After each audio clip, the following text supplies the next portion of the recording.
आज हम लोग जावा स्क्रिप्ट में एक और प्रोजेक्ट बनाने के लिए जा रहे हैं। आज हम टू डू लिस्ट एप्लीकेशन बनाने जा रहे हैं जावा स्क्रिप्ट में। ये एक बहुत छोटी सी एप्लीकेशन है। पहले मैं इसका डेमो दे देता हूँ कि किस तरीके से ये दिखेगी। तो इसका इंटरफेस कुछ ऐसे होगा। और यहाँ मान लीजिए मैंने लिखा टास्क वन, तो ये नीचे टास्क वन ऐड हो जाएगा। फिर मैंने टास्क टू लिखा तो टास्क टू ऐड हो जाएगा। टास्क थ्री लिखा तो टास्क थ्री ऐड हो जाएगा। टास्क फोर लिखा तो टास्क फोर ऐड हो जाएगा। टास्क फाइव लिखा तो टास्क फाइव ऐड हो जाएगा। ठीक है, जैसे ही मैं क्या करूंगा, मैं यहाँ पे क्लिक करूंगा। अभी किसी टास्क पे मान लीजिए कि टास्क नंबर टू मेरा हो गया है, तो मैं इस पे क्लिक करूंगा तो ये लिस्ट में से कम हो जाएगा। तो इस तरीके से ये एक टू डू एप्लीकेशन है, ये हम बनाने के लिए जा रहे हैं। तो मैंने ओपन कर लिया वीएस कोड। वीएस कोड में मैंने एक फोल्डर बना लिया टू डू लिस्ट। यहाँ पर मैं एक फाइल बनाऊंगा सबसे पहले, index dot H T M L. ये मैंने एक index dot H T M L file बना ली। उसके बाद मेरे को एक फाइल और बनानी है, जो मैं बनाऊंगा यहाँ पर एक और फाइल, जिसको मैं दे देता हूँ एपीपी डॉट जेएस। और मुझे एक और फाइल बनानी है, और उस एक और फाइल को मैं दे देता हूँ यहाँ पर स्टाइल। तो मैंने यहाँ पे style dot C S S, style dot C S S ये दे दी। ठीक है, अभी मैं क्या करता हूँ, सबसे पहले HTML का जो बेसिक स्केलेटन होता है वो मैंने जनरेट कर लिया। यहाँ पे मैंने जो टाइटल है, टाइटल में मैं लिख दूंगा यहाँ पर to do application to do, ये मैंने लिख दिया टाइटल। और मुझे स्टाइल शीट ऐड करनी, तो मैं यहाँ पे स्टाइल शीट ऐड कर लेता हूँ। यहाँ पे मैं लिख देता हूँ style.css। ये स्टाइल शीट मेरी ऐड हो गई है। अभी मुझे बॉडी टैग में जाके HTML बनाना है, तो मैं पहले एक डिव बनाऊंगा। ठीक है, और डिव के अंदर मैं एक हेडर करके क्लास दूंगा। तो मैंने डिव हेडर एक क्लास दे दी, है ना। इस हेडर के अंदर मेरे को एक H2 बनाना है, और उस H2 में मैं एक स्टाइल टैग, ये एक H2 हो जाएगा मेरा। और H2 में मैं यहाँ पे लिख देता हूँ माय, जो भी है माय टू डू लिस्ट। ये एक टाइटल में दे देता हूँ, basically my to do list, ये मैंने एक टाइटल दे दिया।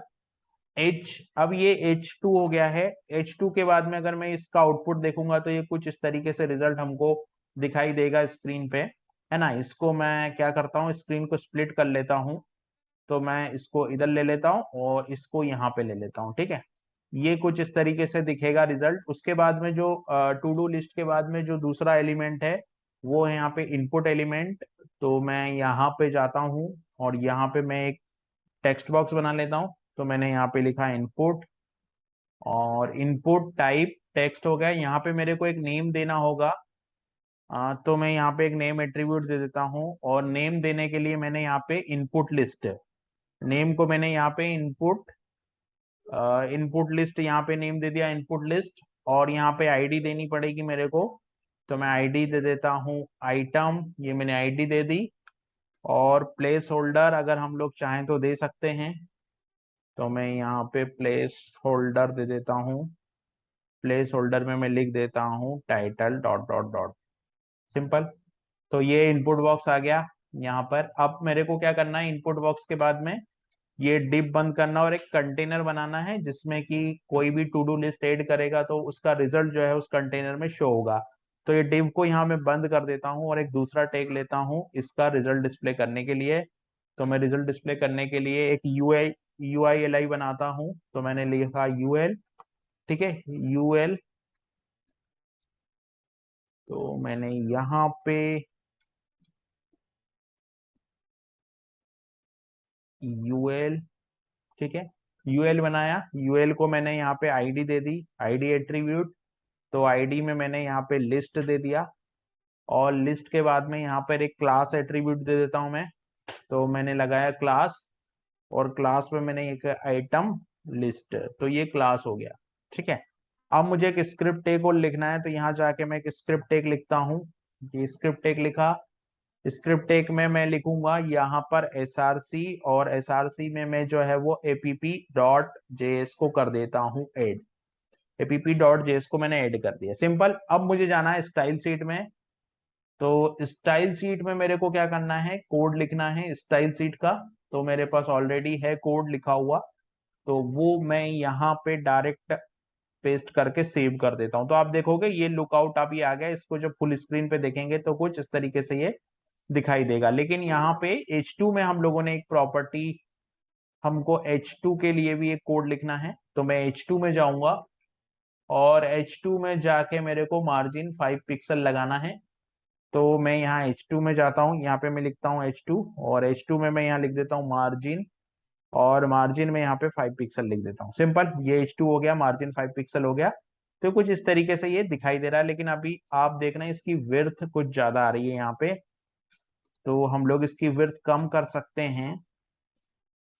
यहाँ पे हम लोग चलते हैं और यहाँ पे हम लोग देखेंगे तो पेडिंग टॉप विड्थ हाइट जो है वो 60 पिक्सल आ रही है, तो हाइट को मैं यहाँ पे कम कर देता हूँ। ठीक है, हाइट को जो है हम लोग यहाँ पे कम कर देते हैं कि हाइट जो है वो 60 पिक्सल है, तो हाइट को थोड़ा कम कर देते हैं। तो ये टू डू एप है और यहाँ पर हाइट की बात है, तो इस हाइट को मैं 30 पिक्सल कर देता हूँ। सिंपल, 30 पिक्सल कर देता हूँ। रन करते हैं इस प्रोजेक्ट को हम लोग, तो कुछ इस तरीके से टू डू एप्लीकेशन हमारी दिखेगी। ये डिजाइन हो गया हमारा, और जो लेआउट है वो यूएलएलआई के फॉर्मेट में अपग्रेड होगा। जैसे कोई भी टास्क ऐड करेगा तो वो यूएलएलआई के फॉर्मेट में ऐड होता जाएगा, एक एलआई बनती चली जाएगी। तो इसका लॉजिक इंप्लीमेंट करते हैं। तो लॉजिक इंप्लीट करने के लिए हमको क्या चाहिएगा, हमको सीधी सी बात है कि ये है हमारा इनपुट बॉक्स। तो इनपुट बॉक्स पे कोई इंटर प्रेस करेगा ना, तब हम लोगों को एक फंक्शन बनाना है। हम लोगों को यहाँ पे दो फंक्शन बनाना है, एक एड आइटम और एक डिलीट आइटम। कोई इंटरप्रेस करेगा तो एड आइटम वाला फंक्शन कॉल होना चाहिए और वो आइटम को ऐड कर देना चाहिए। दूसरा आइटम हम लोग बनाएंगे डिलीट आइटम। तो जैसे ही कोई क्लिक करेगा लिस्ट के ऊपर, एलआई के ऊपर कोई क्लिक करेगा तो आइटम जो है वो डिलीट हो जाना चाहिए। तो इसके लिए मैं क्या करता हूं, मैं यहाँ पे चलता हूं और यहाँ पे एक वेरिएबल ले लेते हैं हम लोग लेट, और लेट में मैं ले लेता हूँ इनपुट आइटम। ठीक है, लेट में मैंने ले लिया यहाँ पर इनपुट, और इनपुट आइटम ये मैंने लेट में ले लिया, और यहाँ पे मैंने ले लिया डॉक्यूमेंट डॉट, यहाँ पर हम लोग ले लेते हैं गेट एलिमेंट बाय आईडी, और गेट एलिमेंट बाय आईडी में जो हमारा टेक्स्ट बॉक्स है उसको ले लेते हैं हम लोग, वो क्या है, आइटम। सिंपल। तो जो टेक्स्ट बॉक्स है इसकी आईडी क्या है, इसको मैं फुल स्क्रीन कर देता हूँ। तो जो टेक्स्ट बॉक्स हमने बनाया था इसकी आईडी है आइटम, तो ये सेम आईडी को हम लोगों ने यहाँ पे गेट एलिमेंट बाय आईडी में जाके और आइटम को कर दिया कॉपी। सिंपल, तो ये हो गया आइटम। अब क्या करना है, दूसरा एलिमेंट आइटम हो जाने के बाद में यहाँ पे हमको एक इवेंट चाहिए, क्लिक इवेंट चाहिए, राइट। तो मैं लिखता हूँ यहाँ पर इनपुट आइटम डॉट, यहाँ पे मैं लिखता हूँ एड इवेंट। यहाँ पर हम लोग कॉल करते हैं एड, और add event listener. Add event listener में मेरे को देना है जो की डाउन। कौन सा इवेंट कॉल करूंगा मैं, की डाउन इवेंट कॉल करूंगा, और कॉल बैक यहाँ पास करना होगा। तो मैं यहाँ पे ले लेता हूँ ई, और यहाँ पर मैं बना लेता हूँ एक कॉल बैक। सिंपल, ये हो गया मेरा कॉल बैक फंक्शन। अब यहाँ पर मेरे को क्या करना है, इस एलिमेंट के अंदर मेरे को इफ अगर यूजर जो है वो इंटर की प्रेस करेगा, तो ई डॉट की इक्वल टू अगर यहाँ पे इंटर मिलता है मुझे, तो मैं एक फंक्शन कॉल करूंगा और उस फंक्शन का नाम होगा एड आइटम। सिंपल, ये एक फंक्शन कॉल हो जाएगा और इसका नाम होगा एड आइटम, अगर कोई ये फंक्शन कॉल करेगा। अभी मुझे क्या करना है, मुझे एड आइटम फंक्शन की कोडिंग लिखनी है। तो मैं यहाँ जाता हूँ फंक्शन, और फंक्शन में लिखता हूँ एड आइटम। एड आइटम के बाद मैं लिखता हूँ लेट, और लेट में लिखता हूं आइटम इज इक्वल टू, यहाँ पे मैं लिखूंगा डॉक्यूमेंट डॉट, और यहाँ पे मैं लिखूंगा क्यूरी सेलेक्टर, और क्यूरी सेलेक्टर में मैं पास कर दूंगा value has item dot value. Simple, कहने का मतलब ये है कि ये जो भी इंटर यहाँ होगा टेक्स्ट बॉक्स में वो हमको यहाँ मिल जाएगा। तो यहाँ पर डॉट वैल्यू एट्रीब्यूट आएगा। पहले हम लोग इतने कोड को रन करके देखते हैं। यहाँ पे मैं कंसोल, यहाँ पे जो है मैं कंसोल डॉट लॉग कर देता हूँ, तो मैं कंसोल डॉट लॉग कर दिया item. Simple, console dot log हो गया मेरा आइटम, ये मैंने कर दिया। इसको मैं करता हूँ रन, और कंसोल पे जाता हूँ और यहाँ पे मैं लिखता हूँ टास्क 1, और कंसोल लॉग में मुझे यहाँ पे टास्क 1 मिल गया। सिंपल, यही मुझे चाहिए था टास्क 1, तो ये मिल गया। अब मैं चलता हूँ वापस कोड के ऊपर, और वापस कोड पे जाने के बाद मैं कंसोल डॉट लॉग को यहाँ हटा देता हूं मैं। अब मुझे क्या देखना है, अब अगर मैं देखना है, देखो अगर आइटम में कुछ नहीं है तो ये रिटर्न कर देगा इफ, है ना, इफ यहाँ पर आइटम जो है अगर उसमें कुछ नहीं है तो ये यहाँ से सिंपल रिटर्न कर देगा, ठीक है। और नहीं तो क्या करेगा, जैसे किसी ने मान लो डायरेक्ट खाली ऐसा इंटर पास कर दिया तो क्या होगा कि कुछ नहीं होगा इस, क्योंकि ये रिटर्न हो जाएगी वैल्यू यहाँ से, ठीक है। फिर हमको एक वेरिएबल लेना है लेट, और लेट में मैं लूंगा यूएल, और यूएल मतलब ये वाली यूएल का जो रेफरेंस है वो मेरे को लेना है। तो मैं डॉक्यूमेंट डॉट क्यूरी सेलेक्टर लूंगा, तो मैं लूंगा डॉक्यूमेंट डॉट, यहाँ पे लूंगा क्यूरी सेलेक्टर, और क्यूरी सेलेक्टर के बाद में यहाँ पे मैं ले लूंगा हैज लिस्ट, सिंपल। ये हो गया मेरा डॉक्यूमेंट यूएल का डेटा आ गया यहाँ पर। अब मेरे को लेना है एल, तो मैं लेता हूँ लेट, लेट के बाद मैं लेता हूँ एल के बाद मैं लेता हूँ डॉक्यूमेंट डॉट क्यूरी सेलेक्टर, और क्यूरी सेलेक्टर के बाद में यहाँ पे मैं ले लेता हूँ एल, सॉरी मुझे एल यहाँ पे क्रिएट करना है, तो मैं डॉक्यूमेंट डॉट क्रिएट एलिमेंट लिखूंगा, डॉक्यूमेंट डॉट यहाँ पर मैं लिखूंगा क्रिएट एलिमेंट, और क्रिएट एलिमेंट एल, सिंपल।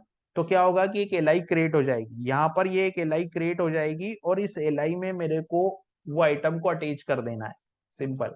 तो मैं लिखूंगा L I dot append child, L I dot append child, और अपेंड चाइल्ड में मैं लिखूंगा डॉक्यूमेंट, यहां पे लिखना पड़ेगा document dot create, document dot यहां पर मुझे लिखना पड़ेगा क्रिएट टेक्स्ट नोड, तो डॉक्यूमेंट डॉट यहां पर मैं लिखूंगा क्रिएट, और क्रिएट के बाद में text node, create text node, और यहां पे मैं पास कर दूंगा आइटम जो कि मैंने ऊपर वैल्यू ली। तो ये जो है वो अपेंड, यहाँ पे ये जो वैल्यू है वो अटैच हो जाएगी एल आई में, सिंपल एल आई बन गया। अब मेरे को क्या करना है, यूएल में जाके यूएल डॉट अपेंड चाइल्ड, और यहाँ पर एल आई को कर देना है ऐड, तो एल आई एड हो जाएगी, यूएल डॉट अपेंड चाइल्ड में जाके एल आई एड हो गई, सिंपल। ये ये जो यूएल है इसमें जाके ये एल आई को मैंने कर दिया ऐड, है ना। अभी इस फंक्शन को मैं बंद कर देता हूँ, फंक्शन मैंने बंद कर दिया। अब मुझे क्या करना है, अब मेरे को क्या करना है यहाँ पे कि डॉक्यूमेंट डॉट मतलब जो वैल्यू है ना उसको ब्लैंक करना है। जैसे अगर मान लो मैं यहाँ पे लिखता हूँ टास्क वन और ऐड करता हूँ तो टास्क वन ऐड हो गया, लेकिन इसकी जो वैल्यू है ना वो मेरे को यहाँ से हटाना है, इसको क्लीन करना है, ठीक है।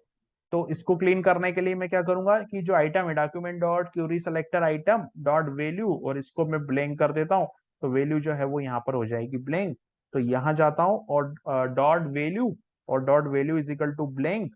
तो ये टेक्स्ट बॉक्स की जो वैल्यू है, जैसे मैंने लिखा यहाँ पे टास्क वन, यहाँ पे जैसे मैंने लिख दिया टास्क वन, इंटर किया तो ये वैल्यू चली गई, ठीक है। अब मुझे क्या करना है, अब मुझे यहाँ पर ये करना है कि ये मैंने सीएसएस से लाया हूँ, होवर इफेक्ट जो आ रहा है ना, एक कट लाइन बनी आ रही है, ये सीएसएस के वजह से हो रही है। तो अभी मेरा जो नेक्स्ट टास्क है, मुझे डिलीट आइटम चाहिए।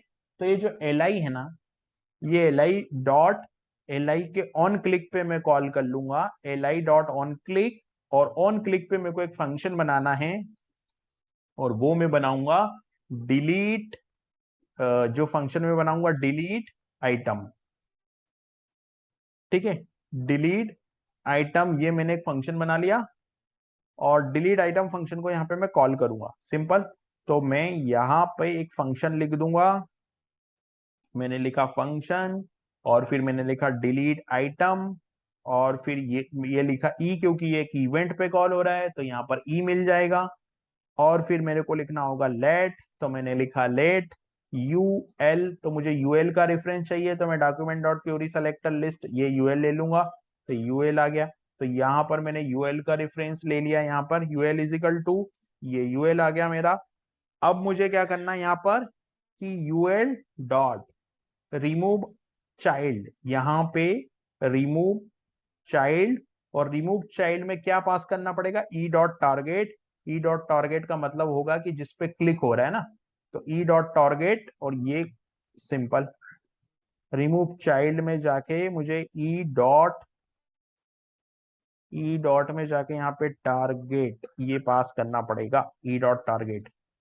अब अगर मैं यहाँ पे कोई एलिमेंट ऐड करता हूँ, मान लीजिए मैंने टास्क वन ऐड किया, यहाँ पे मैंने टास्क टू ऐड किया, यहाँ पे मैंने टास्क थ्री ऐड किया, यहाँ पे मैंने टास्क फोर ऐड किया, और किसी एलिमेंट पे मैंने डबल क्लिक किया तो ये रिमूव हो गया, तो ये जो है हमारी टू डू ऐप बन गई, बहुत ही सिंपल एप्लीकेशन थी।